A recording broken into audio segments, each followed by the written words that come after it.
Shaw's on here. Eddie got it, and it's kind of beating him up. So.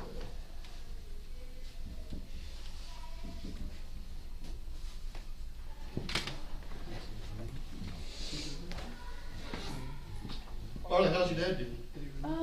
He's still struggling a bit. He's back in AFib. He had a cardioversion on Monday that was supposed to fix it, and it didn't work. So we're figuring out what to do next. All you can do is be patient. We got him. We'll be praying for him. Grandfather, he's still waiting on to do the test to see if the cancer came back or not. So hopefully it's all gone. Amy, I think we said this was Joanna's friend. I don't know if she's here. Culver, the Culvers. I believe it was who it was. Who referred it anyway. Yeah. So hopefully everything's okay with the child and the family. Michael Burkowski, any updates on him? About the same. Edith Collette. Haven't heard anything. Bev Key, is she doing better? Who's that? Bev Key. Should ask Chad, I saw her there. But. Yeah, I think she's about the same as well. Haven't heard any. Dennis, he's going to hopefully get a transplant with his sister, with a bone marrow transplant, fairly soon. So hopefully that goes through, and it helps him, and he's done with the cancer. Ella, any updates on Ella? Okay, what was her name? Ella Lucas. Doug Struggs, how's he doing? He's not doing good. He's got a long road ahead of him. They're looking for long-term care.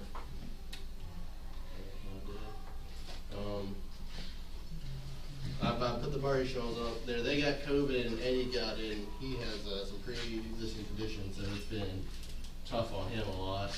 And they also, one half had COVID, Cindy, and the other half, Jessica, had the flu. So that household was a fun little cocktail of sickness over the week. So hopefully Eddie is... A little petri dish of germs. Yeah, hopefully Eddie's okay and not being attacked. How about you? I'm fine. It only got me for like 2 days, and then I was like, can I go back to work? I'm done with this. I feel fine. So. Yeah, that's. Lori got it. Well, she has DNL and she got it. It didn't affect her either. So that's good news for people to get it. This is not apparently as bad as it was. Yeah, back when I had COVID, there was this time where my knees and lower back would seize up. And it was like really painful, and all I could do was just lay on the bed for a couple days, and then everything seemed to go better, but the test still indicated red. So yeah, we get aches with this one too, joint aches and whatnot, but otherwise you're good. Tammy, Sarah Dinger, I don't know if she's giving any updates. Hopefully Tammy's doing well. Then Emily H. Early labor. Any updates on the lady?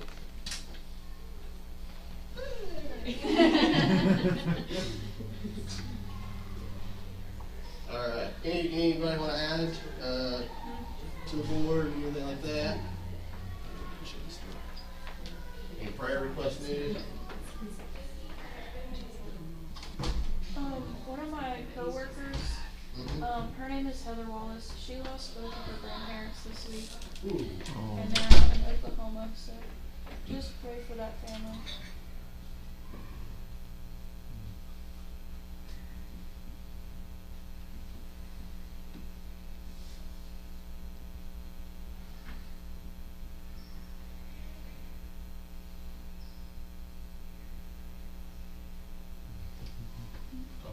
Keeping in our prayers. Anything else? Any other updates? Hunter, can I get you to lead us up in prayer? Let's pray. Heavenly Father, we thank you for this day and all that you've given us and the opportunity to come together and worship you. Father, we ask you to bless this class and let us take the knowledge to our hearts. And Father, be with all those that we've mentioned this morning, all the sick, and be with them and help them and comfort them and bring them back to their full walk of health. We ask you to be with us throughout this class and let us take it and use it in our everyday lives. Across the line we pray. Amen. Y'all hear a hissing sound? It's my laptop. I don't know what's going on. Hopefully it does not explode in my face before our class ends. Otherwise, my notes are gone. Hey, it's It's not an apple, which means explosions are inevitable. Yeah, I'm okay with that. So, we're looking at the Book of Ruth. It is a cool book. I always like to start off classes with fun questions when we're doing some introductory stuff. So here's some fun questions. We'll give y'all a quick 30 seconds to think of them, and then I want to hear y'all's answers. So,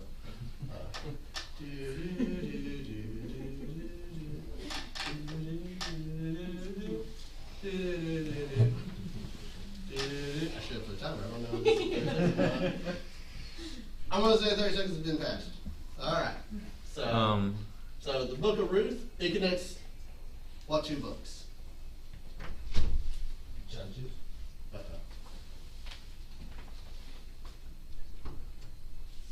Skip a lot of people out of that one. Sorry about that, Joseph. Okay. But okay, so what does it connect? Which two books does it connect? It sort of connects Judges and 1 Samuel, but it almost interrupts the narrative. Yes. So it connects basically Judges and 1 Samuel. It takes place in the time of Judges, but it's a link to David specifically, which is kind of the latter part of 1 Samuel and going in 2 Samuel. So that's the two books that's connecting. When was it written? So as the genealogy in chapter 4:17 shows, it was most likely written about 1000 BC. That was probably the time of the Judges when that took place. And again, who was the author for Ruth? Think about it. But it's connecting two of the books. Well, it's got to be someone who's familiar with the line of David, so maybe it's a family genealogy or whatever. Most people consider it was Samuel. You read the Talmud itself, it actually, so this is like the backup secondary book for the Jewish scholars. They kind of put it up to Samuel, the prophet, as the one. Part of this was to present the genealogy for David, make that connection, but a lot of Bible scholars also believe that it was the prophet Samuel that wrote Ruth. So it gets to us. The last question was the purpose of this book. So there's two kind of good ways of explaining it. I like to use Kaufman Commentaries and World Bible Bible School. From them, Kaufman Commentaries, he basically says it describes the grace of God, which we'll see throughout the book, and it also shows, regardless of nationality, who puts their faith and obedience in Jehovah God would be acceptable to him, which is very important during this period and today.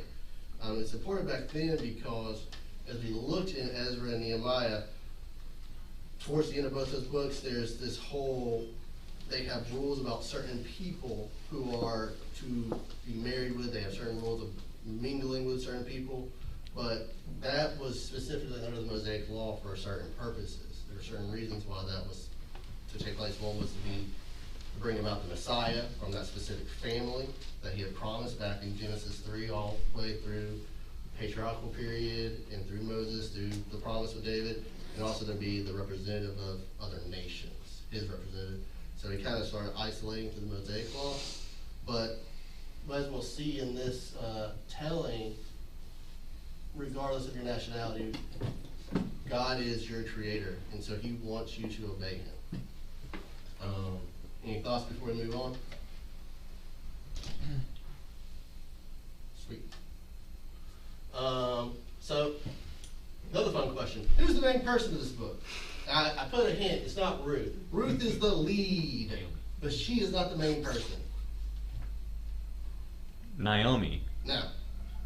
Oh, because it follows her from beginning to end, so No. since she has the most screen time, I thought that would be She's the main not the main person.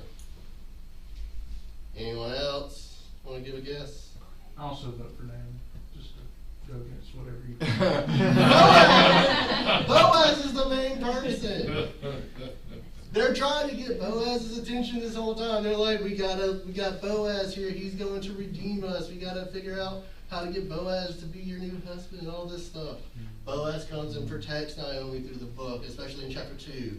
He, as we'll see, he'll make sure that she can come to his field that he owns to get food. Boaz is mentioned nearly twice as often as Ruth also. And he's the redeemer. So this is one of those Christ representatives in the Old Testament. We see Joshua, he's like the conquering version of Christ. He goes through the land of Canaan and he's conquering as God wants. We see here he's going to be the Redeemer, like Christ the Redeemer. And the Redeemer has three important roles. He is to redeem the property of an impoverished Israelite. He is to redeem his impoverished brother, and he had to execute judgment over murder as well. So when it came to that point, it was his call. It kind of gives you this idea of the importance of being a redeemer in a tribe like that. But there was another one too. I'm already going to butcher it. There's the thing called the marital marriage. And as the redeemer, it was his duty of an Israelite to marry the widow of a deceased brother to maintain the latter's name. So that was another quality that redeemers had to help or be a part of. And that's what we'll see specifically in chapter 4. He makes a promise in 3, but we'll see in chapter 4 he fulfills this. And he does it in a very smart, cunning way. I never really thought about this before until I read commentary on it. But I was like, man, Boaz, you are a tricky person. You're pretty smart. And you'll see why when we get there. Any thoughts before we move on? Okay. And so again, when we were talking about the connection, it's connecting Judges with Samuel, and there's a specific thing that we're going to see relate with David. So I'm going to be presenting 4 fun facts, but then there's this last question: what's the significance of this compared with Ezra and Nehemiah? And I would say that it's the whole Mosaic law in and of itself. So we see it's written by a Hebrew, yet it contains no touch of a common Hebrew enmity against the Gentiles. So like I said, we look throughout the Old Testament, the Jewish people either fully accept the Gentile culture and God gets mad at them, punishes them, or when they're trying to be good again, when they're trying to follow God, they 100%, they don't care who you are, they isolate. They say, nope, we're done. Well, There might be some enmity against the Gentiles here because in, I think it's chapter 3, when Boaz goes and says, hey, do you want to redeem the property of That's chapter 4, actually. Yeah. Oh. But yeah. Do you want to redeem when you look at chapter 1, as we'll get to, Naomi gives a warning to the girls, to the 2 sisters, like, hey, y'all need to go back. People, Israelites are not fans of other nations. Yeah. So, There's also the fact of, hey, our brother's property is going up, and think maybe you should redeem it. All right, that goes. Part of the trickiness. That's part of the trickiness. Yeah, it's like, all right, I think I'll do that. Because and you also get Ruth, the Moabitess. Yeah, that's part of the trickiness right there. That I was trying to get to Boaz kindness. He knew that the near kinsman would say, no, I don't want to take Ruth. I would take the land, but not her. So give it up. So, but again, we have to remember, we see several times within the Old Testament, they separate themselves, but then they take in the culture of Gentiles. They separate, and it's kind of a back and forth. It's one of their big problems, idolatry. But then David, going on, he's a Hebrew of Hebrews. You know, even we Christians, we look at David as like being even though he falls from grace towards the end, he has his errors, he is looked at as a good example of a king. And he was wholly free from the Hebrew prejudice against men, they say of heathen races, just of different nations. He fearlessly commits his father and mother to the care of the king of Moab.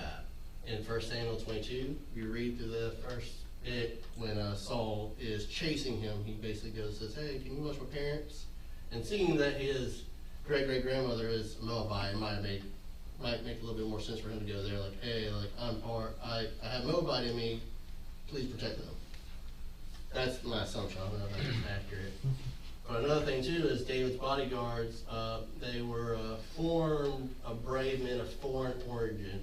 Some became captain, Uriah the Hittite, we always think of, the incident of him basically sending him out to his death. But also you have to think Uriah the Hittite was top in David's military. He wasn't just saying, no, Israelites only. He was like, look, if you're good, like, I'll take you on. And then when you look in 2 Samuel 15, it was a Phoenician who went back to the camp of Absalom that he might serve David to thwart, by thwarting the intrigues of, I can't say that. Ahithophel. Yeah, thank you. So we see David, when you look at him and knowing his relationship, and what we'll also see too is Boaz. Who is he related to? Who's his great-great-grandparents? One of his great-great-grandparents? Rahab. Yeah, So, another Gentile. We're seeing Gentiles being mixed in with Christ's genealogy. We're seeing that Christ, his genealogy, is made up of both Gentiles during the period where there was finally a separation between Israel and Gentiles in the Mosaic period, Gentiles and Jews, how he is the Messiah for all. He's not just a specific Messiah. And so it goes back to this question I was asking, what is the significance of this compared with Ezra and Nehemiah? I would say the whole Mosaic law. Seeing to tell Ruth, seeing David and how he interacted with Gentiles. There's no wrong answer. I don't have an answer. I just want to hear what y'all's thinking is before we dive into the book.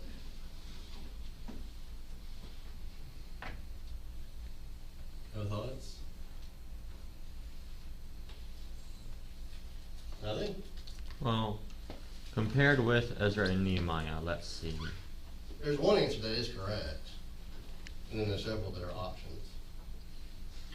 Let me see. Someone go to Deuteronomy 7. And then someone go to Ezra, I believe it's 9. You just read the first verses of each one. How many verses do you want for? Just the first. It should be talking about the forbidden nations. Okay, Deuteronomy 7. When the Lord your God brings you into the land that you are entering to take possession of it, and clears away many nations before you, the Hittites, the Girgashites, the Amorites, the Canaanites, the Perizzites, the Hivites, the Jebusites, 7 nations more numerous and mightier than you.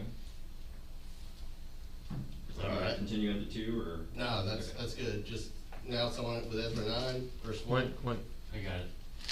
After these things had been done, the officials approached me and said, the people of Israel and the priests and the Levites have not separated themselves from the peoples of the lands with their abominations, from the Canaanites, the Hittites, the Perizzites, the Jebusites, the Ammonites, the Moabites, the Egyptians, and the Amorites. Had different nations in both of them. Different nations. Yeah. There's 5 same nations. So the Canaanites was one of them. The Hittites was one. There's 5. But if you look, Moabites, they're not a part of that list in Deuteronomy. So they could actually be a part of, they could be married in a sense, is the thought. But again, as I was saying before, Israel, whenever they're trying to get on God's good side, they go like hyper into the rules.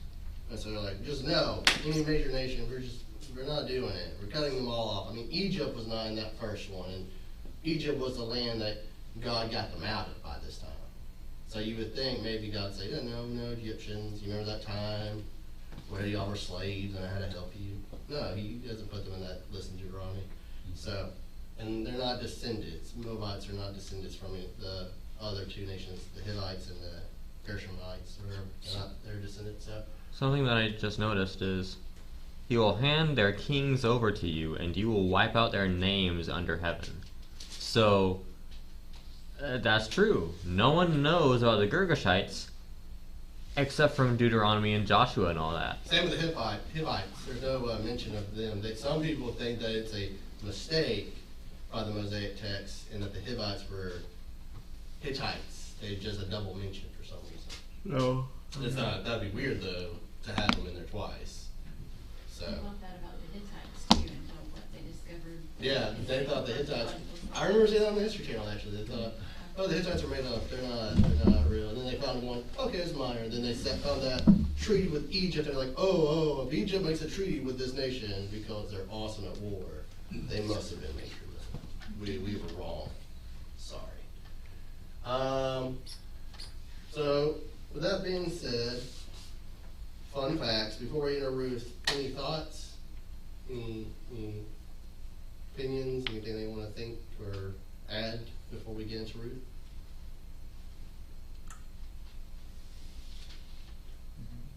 One of the things I want us to think about, and it's something I was thinking about recently too, besides this being a historical account, we should also look at these three people, in a sense, as a representation of us in Christ in Israel. What I mean is, Boaz is the Redeemer. He is the Christ figure in this tale. Ruth is the Gentile. In Christ, when he came and he died, he made a way for the Gentiles to come forward. So he's also redeeming the Gentiles here. And Naomi is the way Israel should have really acted when the Redeemer came to bring in the Gentile family. And that's something I want us to think when we're going through these more chapters, is that kind of thought, is that, oh, maybe this is how it should have been, and in reality, some Jewish people were very standoffish. They were very held on to their traditions. Any thoughts? So before we get into chapter 1, we need to kind of lay some groundwork. So what I mean is, beginning, they're leaving Moab. We're going to see Naomi, Orpah, and Ruth leaving the city of Moab. And they're leaving because there was a big old drought. But before, they left Israel and Jerusalem because there was also a drought there. It's thought that it was a 10-year period from when they left to go to Moab to when they were coming back from Moab to Jerusalem, to Bethlehem. And so Bethlehem, Judah, was well watered by this time, and beyond the rest of the land surrounded it. The famine must have been really bad for them initially, though, to go from Jerusalem to Moab. Another thing, too, is the famine cannot be determined with absolute accuracy. They don't know when it took place, so it took so long.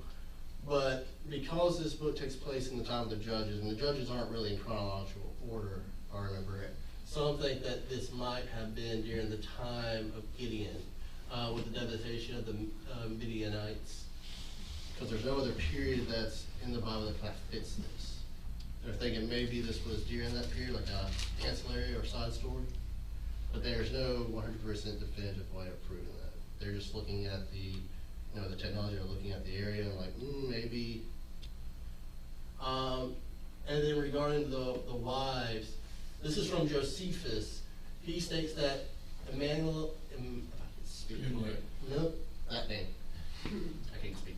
He actually arranged the marriage with the two brothers, with his two sons during that time. And also from Josephus, and again, Josephus, take it with a grain of salt. He's kind of going backwards, explaining it to the Romans during this time. Orpah was married to Chilion, and Ruth was married to Mahlon, if I'm saying that right. And that their deaths, the three men's deaths, this is also from the Talmud, I believe, came about because they left Jerusalem and went to Moab. Again, So Talmud, you're supposed to take with a grain of salt. It's not the actual scripture. These are rabbinical teachings. But this is just kind of some backstory that you may hear when some people talk about Ruth, the book. And so now that we got this stuff out, could someone read the first 10 verses?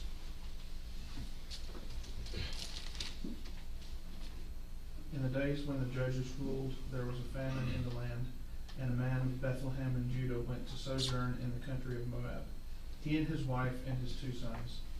The name of the man was Elimelech, and the name of his wife Naomi, and the names of his 2 sons were Mahlon and Chilion. There were Ephrathites from Bethlehem and Judah. They went into the country of Moab and remained there. But Elimelech, the husband of Naomi, died, and she was left with her 2 sons. These took Moabite wives. The name of the one was Orpah, and the name of the other Ruth. They lived there about 10 years, and both Mahlon and Chilion died, so that the woman was left without her 2 sons and her husband. Then she arose with her daughters-in-law to return from the country of Moab, for she had heard in the fields of Moab that the Lord had visited his people and given them food. So she set out from the place where she was with her 2 daughters-in-law, and they went on the way to return to the land of Judah. But Naomi said to her 2 daughters-in-law, Go, return each of you to her mother's house. May the Lord deal kindly with you, as you have dealt with the dead and with me. The Lord grant that you may find rest, each of you in the house of her husband. Then she kissed them, and they lifted up their voices and wept. And they said to her, No, we will return with you to your people. So that's a fun little intro. It's a very happy beginning, not happy being said. Because of everything that's going on. One of the first things that I like to point, I want to put out is the specifics of the title, the Ephrathites. That's how I say it. Ephrathites. Ephrathites. Thank you. Again, I'm going to butcher some names. You're doing great. So if I butcher them, don't be afraid to say you're wrong, sir. This is how you say it. Yeah, it's a better lesson than I could have presented in like 10 years, so please go ahead. Don't do that. You're not done yet. But the fact that Elimelech and his family being called by this name seems to indicate some special honor and power or ability that belonged to them when they departed from Bethlehem. And again, this is kind of like a spoiler warning from the book, but we'll see, as it was talked about before, there's land. They have a land back in Jerusalem. Land holding back in this time was a very important thing. Like having your own piece of land was important. Also, the relation with Boaz, his family, that's considered like the cousin, so her nephew, Naomi's nephew. The land that he owns and the authority that he presents, it shows that they're high, like they come from a high status within Jerusalem, Bethlehem specifically. Also, when you look, the ancient name, this is an ancient name of Bethlehem, as we see in Micah 5:2, and it was also applied to the region in which Bethlehem was located. And the term seems to indicate some ancient aristocrat type of place. And there have been people who have been unable to find out the basis of it, but one scholar, Adam Clark, with others have suggested that the name of the 2 sons are identified with Josiah and Seraph, who are also mentioned as having some kind of dominion in Moab. In 1 Chronicles 4, verse 22, Naomi's statement later in the chapter that we'll look at, that the family went out full, also seems to indicate some prominence, that they took some of their wealth to Moab. And again, it's because during that time in Israel 10 years ago, it's presumed that there was also a famine there, and that there was a dry out. So they said, we're just going to leave, and we're going to go find a more fertile area. We see that today. When a city's industry dies out, people move. I mean, Detroit, classic example, or has become a classic example. And then when we look at 7, let me make sure I'm going through my notes right. Yeah, when we're looking at verse 7, the three widows went together on their way back to Judah. But at this point in the narrative, the matter of going all the way to Bethlehem had not been decided. So again, they're just going to take her, and as we see, they're going to take her, and Naomi's going to kind of hint at, like, this is the border, y'all go back, we're done, you know, I'm going to go this way, y'all go y'all's way. That she has no idea where she's going. She doesn't know, she just knows she's going back to her home country. She doesn't know if she's going to go back to her city or to another city within there. But the widow wives of her two sons at this point were merely extending what's the ancient Oriental courtesy of going part of the way as an escort for their mother-in-law. It's kind of like that same concept that Christ said about going the extra mile. You were asked by a Roman soldier to go 1 mile, go the extra. Back in the day, there was a customary thought with like kinsmen like that you would help them get to their destination. You would help them get to where they need to go. So they're just, it's kind of also that being shown here. We're seeing some of the ancient culture being played out. Because I don't know if today some of us would do that. I'm one of those that might not be doing that. I'm lazy. Sorry, my phone just went off. And what we'll see too in verse 8, I don't have it up here, but God's going to deal kindly with you, and that's in that verse. Naomi's faith shines in these words. According to the usual thinking at the time, her son Chemos, I have it up here actually, was considered the god of Moab, like their main patriarchal god. And so I have 3 up here. So Molech is the god that a lot of people talk about in like secular studies, and he's kind of mentioned in the Bible. The big one that's mentioned in the Bible is Baal. But this right here is their god over the city, their patron god. And so it's just gives you an idea of where Orpah and Ruth really come from, what God said would probably observe during that time. And then we go to, she kissed them, and they left up their voices and wept. This indicates that the little company had reached their border. So we see right here is that they're at their end point, their turning point, from which they're basically done with their obligation to help their family. And it's just a simple goodbye, you know. It's a sad goodbye because, you know, when we take what again, Ransault with Josephus, you know, but regardless, they would have probably got to know each other within the 10 years or so. They would have been considered family, and especially Ruth, as we see, she takes it upon herself to basically discard her family for Naomi. And so, this isn't one of those, you know, like when you're helping your uncle out, fixing something, you're like, all right, bye, have a good day. It's like the actual, like a goodbye, like you're probably never gonna see each other again. Like that's the cut ties. And so it's a very sad image. And it's cheerful also because it's a cheerful prelude to the dialogue we're gonna see later on in this chapter. And the moment of truth had come. It was time for the loving, courteous escort of Naomi on the way to Judah to be terminated. So they know that this is probably their last chance of seeing each other.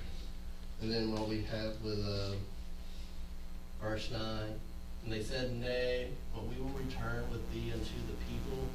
Both of the daughters-in-laws at first decided to go to Judah, but Naomi was trying to dissuade them. And so it goes back to what we were talking about in the introduction. Israel at this time, they're in that cycle that they usually have where they're like really strict. They're really strict with their rules. And so they're going to not just look at the seven forbidden nations, they're going to look at every nation and say, no. We kind of see that in chapter 2 because they keep calling her the Moabite. They say Naomi is the Moabite. They are putting that prefix on Naomi. They're putting a special indication like she is not of us, she is of a different land. Even though she was married to one of them. They're making a separation from the beginning. The maidens who are, in the fields pulling. And so Naomi, she's basically telling them to go back because she knows it's going to be hard for foreigners in her nation. She knows it's not going to be a fun trip, And that kind of is common in the day. Some people say don't, language barrier, things like this, you may want to wait. It's not going to be a fun trip for you. Any thoughts before I move forward? Finish up this chapter. Well, Israel was also at a really dangerous point at this point. They were in a really dangerous place. They were getting invaded every 2 seconds, for goodness sake. So, and there were people, crimes being perpetrated. The entire tribe of Benjamin will eventually get wiped out. So, and that's just a little north of where these people live. So, it's not going to be safe. There were times where there was peace with the judges, and then when the judge was gone, turmoil. There was kind of back and forth with that too. And so what we can presume here is because Israel is a desirable place, it's probably that time of peace, especially with Gideon towards the end, Gideon and his armies. Anything else? I know I'm throwing out a lot of information. I have that tendency. I'm glad about that. Can't help it. I'm a nerd. Okay. So let's get to the last part. If someone can get 11 through 22.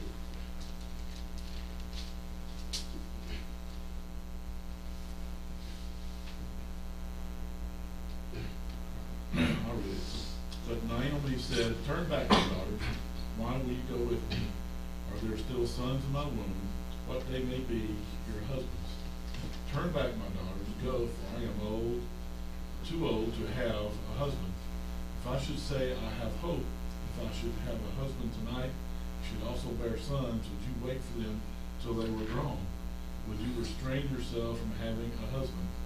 No, my daughters, for it grieves me very much for your sakes that the hand of the Lord has gone out against me." Then they lifted up their voices and wept again. And Orpah kissed her mother-in-law, but Ruth clung to her. And she said, "Look, your sister-in-law has gone back to her people and to her gods. Return with your sister-in-law." But Ruth said, "Entreat me not to leave you, or to turn back from following after you. For wherever you go, I will go, and wherever you lodge, I will lodge. Your people shall be my people, and your God my God. Where you die, I will die, and there I will be buried. The Lord do so to me, and more also, if anything but death parts you and me." When she saw that she was determined to go with her, she stopped speaking to her. Now the two of them went until they came to Bethlehem. And it happened that when they come to Bethlehem, that all the city was excited because of them. And the women said, "Is this Naomi?" But when she said to them, "Do not call me Naomi, call me Mara, for the Almighty has dealt very bitterly with me. I went out full, and the Lord has brought me home again. Why do you call me Naomi, since the Lord has testified against me, and the Almighty has afflicted me?" So Naomi returned, and Ruth the Moabite.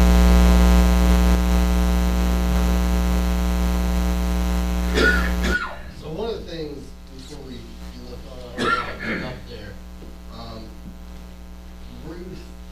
Ruth kind of has that same thing with Job and Esther. And what I mean is with Esther, you don't really see God's interaction. When we get to the book of Esther, hopefully next year, that'll be something that we can reflect on with Ruth. God does not come down and speak to anyone like he does with a lot of the other books. It's just the interaction between Boaz and Naomi and the people.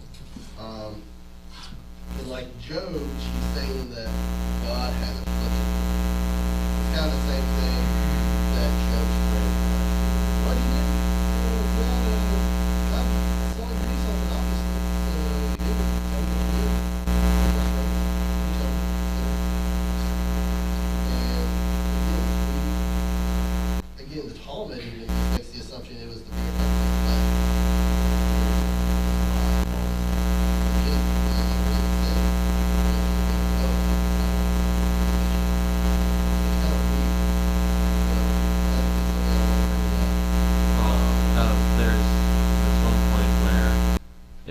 could be considered a sin to stay there, and especially to intermarry with the people that you're supposed to kill. What's that go back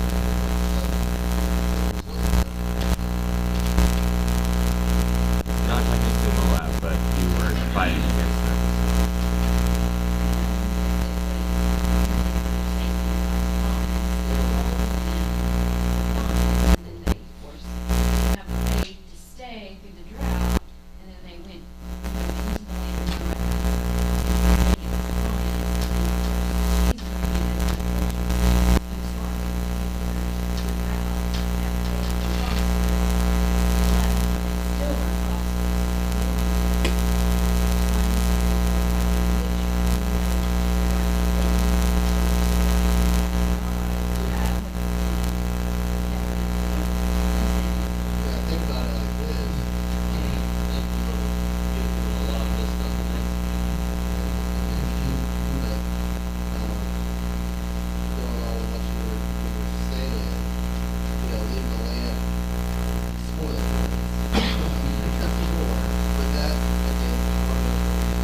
descendant is going to be king of all. He's going to be the second king.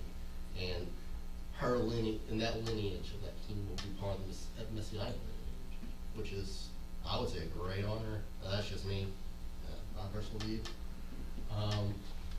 But one of the things that I want to get at before we go, and then we can come back here next week, is the hand of Jehovah is gone against for me. The words emphasize a conviction that underlies every word of this book, namely that things do not happen by chance.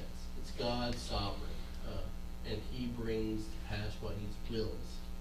And so, one of the very important things that we're going to see is Naomi. She's spelling out to her daughter-in-laws that they're in a situation that's not a good prospect for them. There's nothing that they can do. She basically says, like, hey, like, if I have a kid right now, you're gonna wait until this kid can like have children for you. You may not even have children. You may not be able to have children by the time if I have a kid right this moment.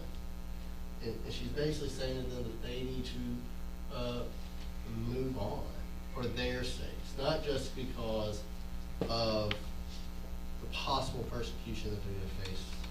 You know, the prejudice, I'd say, not persecution, the prejudice, the distinction when they're, for the mere fact that she has nothing to offer them. And back in this day and time, that was very something offer the whole